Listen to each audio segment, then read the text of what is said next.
শুদ্ধ তেলাওয়াতে 4 আলিফ মদ। পুরো কোরআন শরীফের ভিতরে 5টি নিয়ম রয়েছে যেগুলো 4 আলিফ করে টেনে টেনে পড়তে হয়। 4 আলিফ পরিমাণ 3 বা 4 সেকেন্ড, অর্থাৎ পরপর 3টি আঙ্গুল তুলতে যতক্ষণ টাইম টেনে পড়তে হবে। আজকে এই 13 নম্বর পর্ব এবং 13 নম্বর রমজান। রিকোয়েস্ট থাকবে ভিডিও শুরু থেকে শেষ পর্যন্ত দেখার জন্য, আর চ্যানেলটি অবশ্যই সাবস্ক্রাইব করবেন পরবর্তী ভিডিও পাওয়ার জন্য, এবং ভিডিওগুলো শেয়ার করবেন যাতে করে প্রত্যেকেই সহিশুদ্ধভাবে কোরআন শিখতে পারে। তো আজকের 4 আলিফ মদ 5 প্রকারের। প্রথমটি হচ্ছে মদ্দে মুত্তাসিলের পরিচয়। এই পরিচয় যদি আমরা বুঝতে পারি তাহলে আমাদের আর 4 আলিফ টানার আর ভুল হবে না। দেখুন, মদের হরকত আর মদের হরফ আমরা সবাই চিনি, কারণ মদের হরকত হচ্ছে খারা জবর খারাজের উল্টা পেশ। যখন লামের দিকে তাকান লক্ষ্য করুন, আর মদের হরফ হচ্ছে জিমের দিকে লক্ষ্য করুন, জবরের বাম পাশে খালি আলিফ মদের হরফ। এটা নিয়ম বলছে এই জন্য যে এই মধ্যে মুত্তাসিল সহজ করে বোঝার জন্য। তো মদের হরকত আর মদের হরফ, মদের হরফ আর মদের হরকতের উপরে কিন্তু এই মোটা চিহ্নটি হবে, মোটা চিহ্নটি হবে এবং বামে গোল হামজা হবে। তাহলে আমরা সেই স্থানে 4 আলিফ করে টেনে পড়ব। সহজ কথা হচ্ছে, যার উপরে এই মোটা চিহ্ন থাকবে, যেই হরফের উপরে এই মোটা চিহ্ন থাকবে সেই হরফকেই আমরা 4 আলিফ টেনে পড়ব। এবং নিয়মটি যদি বুঝতে চাই যে এই মদের হরকত আর মদের হরফের উপরে এই মোটা চিহ্নটি হবে এবং একই শব্দে পাশে গোল হামজা আসবে, এটি তার নিদর্শন। আমরা সেই জায়গাগুলোতে 4 আলিফ টেনে পড়ব, আর এটির নাম হবে মদ্দে মুত্তাসিল। আবারও বলছি, মুত্তাসিলের পরিচয় হচ্ছে মদের হরকত আর মদের হরফ, মদের হরকত এবং মদের হরফের উপরে মোটা চিহ্ন, বামে গোল হামজা। এখন মদের হরকত আর মদের হরফে যদি না চিনি তাহলে একটু কঠিন। মদের হরকত হচ্ছে খারা জবর খারাজের উল্টা পেশ, আর মদের হরফ হচ্ছে জবরের বাম পাশে খারা আলিফ, জেরের বাম পাশে জজমালাই এবং পেশের বাম পাশে জজমালাও। এটি হচ্ছে মদের হরফ। তো মদের হরকত আর মদের হরফের উপরে মোটা চিহ্ন এবং বামে গোল হামজা, এই স্থানে 4 আলিফ করে টেনে পড়বো। আর সহজভাবে বুঝতে গেলে যার উপরে মোটা চিহ্ন থাকবে তাকে আমরা 4 আলিফ করে টেনে পড়বো।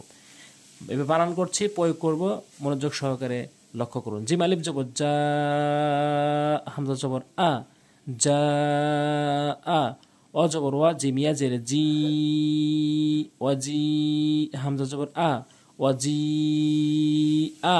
এই মোটা চিহ্ন যে হয়েছে এটা কিন্তু মদের হরফের উপরে হয়েছে, মদের হরকতের উপরও হয়। এই যেখানে লাম খারা জবর বাজেরে বি, সিন অপেশ সু, বিসু, হামজা জেরে ই, বিসু ই। তা জবর তা, কফ ইয়া জেরে কি, তাকি, হামজা জবর আ, তাকি আ। ইয়া পেশ ইউ, র আলিফ জবর র, ইউ র, হামজা ও পেশ উ, নুন জবর না, ইউ র উ না। হামজা পেশ উ, লাম খারা জবর লা, উলা, হামজা জের ই, কাব জবর কা, উলা ইকা, উলা ইকা। হা খারা জবর হা, হামজা পেশ উ, হা উ, লাম আলিফ জবর লা, হা উলা, হামজা জের ই, হা উলা ই। এখানে হা হয়েছে মদের হরকতের উপরে মোটা চিহ্ন, এবং লাম এই মোটা চিহ্ন হয়েছে মদের হরফের উপরে। তো মদের হরকত আর মদের হরফের উপরে মোটা চিহ্ন, বামে দেখেন গোল হামজা হয়েছে, এটি তার নিদর্শন। আমরা এই স্থানে 4 আলিফ করে টেনে পড়ব।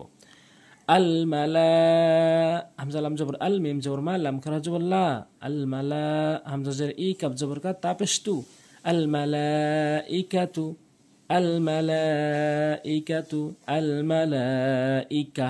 শেষে এই তাটা আমরা, এই তাটা গোল তাটা আমরা হা বানাবো আমরা পড়ার সময়, অক্ফ করার সময়। আল মালাইকা। বাজের বি, গয়ন আলিফ জবর গ, বি গ, হামজা জের ই, বা ইয়া জের বি, বি গ ই বি, নুন জবর না, বি গ ই বিন। ইয়া জবর ইয়া, তা জবর তা, ইয়া তা, সিন আলিফ জবর সা, ইয়া তা সা, হামজা জবর আ, লাম অপেশ লু, নুন জবর না, ইয়া তা সা আলুনা। অজবর ওয়া, মিম আলিফ জবর মা, ওয়ামা, তা জবর তা, সিন আলিফ জবর শা, ওয়ামা তাশা, হামজা অপেশ উ, নুন জবর না, ওয়ামা তাশাউনা। এভাবে আমরা বানান করার পর আমরা বারবার রিডিং পড়ব, তাহলে কোরআন শরীফ আমরা দ্রুত রিডিং শুদ্ধ করে পড়তে পারবো ইনশাল্লাহ। অবশ্যই ভিডিওটি শেয়ার করবেন, রিকোয়েস্ট থাকলো, যাতে করে প্রত্যেকেই শিখতে পারে। আজকে এ পর্যন্তই, ইনশাল্লাহ আগামী পর্বে 4 আলিফ মদ 5 প্রকারের, বাকি 4 প্রকার বলার চেষ্টা করব ইনশাল্লাহ। আসসালামু আলাইকুম রহমতুল্লাহি ওয়া বারাকাতুহু।